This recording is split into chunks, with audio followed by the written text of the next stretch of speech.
It was just another midnight run. My truck, a well-worn Kenworth, hummed steadily beneath me as I navigated the quiet stretch of Route 66, heading west toward Albuquerque. The hours dragged on, the dark sky above stretching endlessly as the road twisted and turned. The loneliness of the road was familiar, comforting even. I had been driving for years, long enough to get used to the rhythm of the road, the sound of the engine, and the soft murmur of the radio. But tonight, something was off. I had stopped for fuel about an hour ago, and the air had felt unusually cold for late summer. The station was empty except for an old man behind the counter who barely acknowledged me. He seemed distracted, his eyes glassy, muttering something under his breath as I paid. I brushed it off. Strange locals were nothing new. But now, as I cruised along the long, straight stretch of road, I couldn't shake the feeling that I was being watched. The hair on the back of my neck stood up. The road ahead was empty. No headlights, no taillights, just the endless black highway and the dark, silent desert. I glanced at the clock, 2:35 a.m. Still a couple of hours before I'd hit the next town. I rubbed my eyes and took a swig of bitter coffee from the thermos beside me. I needed to stay sharp. Then I saw it, a flicker of light, bright against the night. I hit the brakes instinctively, my heart pounding. There was no car, no truck, no sign of anything. But then I saw it again, a flicker, like the reflection of headlights off glass. I squinted through the windshield, trying to make sense of it. Nothing, just the darkness playing tricks on me, I thought. But the feeling didn't go away. If anything, it intensified. The lights flickered again, and this time I was sure I saw something, a figure standing at the edge of the road. I slammed on the brakes, the truck screeching to a halt. My heart raced. The figure was tall, cloaked in darkness. It didn't move, didn't twitch, just stood there, unmoving.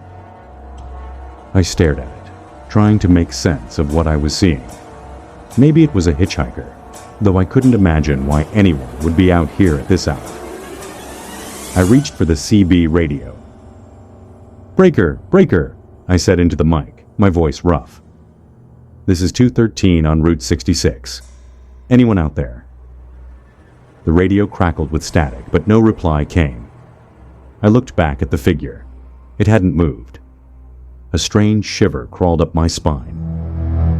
Before I could decide what to do, the figure moved. Slowly, deliberately, it turned its head to face me. Its face was hidden in shadows, but the movement was wrong, unnatural.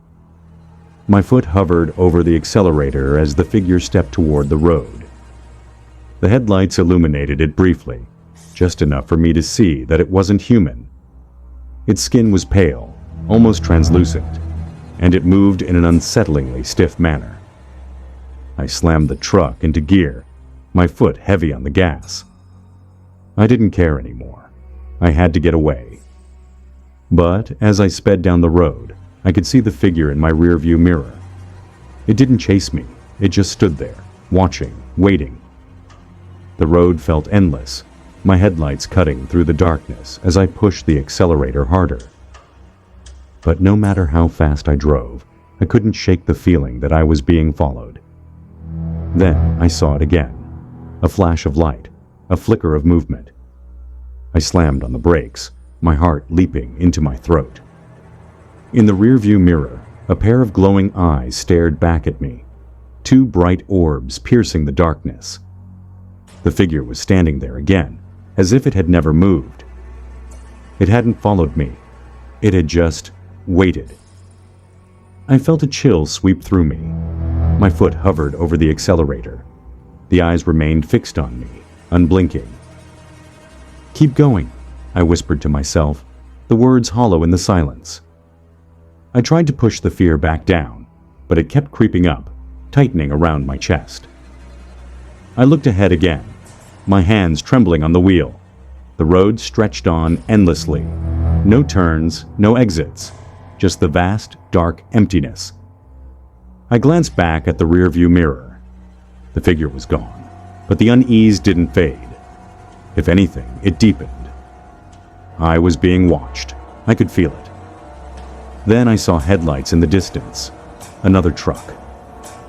Relief flooded me. Maybe they could help. Maybe they could tell me I wasn't losing my mind. I pushed the truck faster, my heart racing with renewed purpose. But as I neared, the headlights didn't get any closer. They were frozen in place, always just out of reach.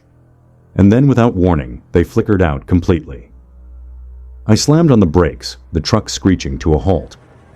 My breath caught in my throat. The lights were gone. There was no truck, nothing. I reached for the radio, my hand shaking as I turned the dial. But the airwaves were dead, just static, cold and empty. That's when I saw it. A truck appearing out of nowhere, directly in front of me. It was the same truck, the one I had been chasing. It had been waiting for me. I tried to steer around it, but the steering wheel locked. The brakes wouldn't work. I was helpless. The truck was right there, too close now. I closed my eyes, bracing for impact, but it never came. When I opened them again, the truck was gone. The road was empty, silent. I hit the gas and tore down the highway, desperate to put distance between myself and whatever had just happened. But the darkness never seemed to lift. The highway stretched on forever. But I wasn't moving forward. I was stuck, trapped in an endless loop. And then I heard it. The hum. The same low, buzzing hum I had heard before. It was everywhere. I looked out of the windshield. The figure was standing again, its eyes glowing even brighter now. It was waiting for me, and I was driving straight toward it.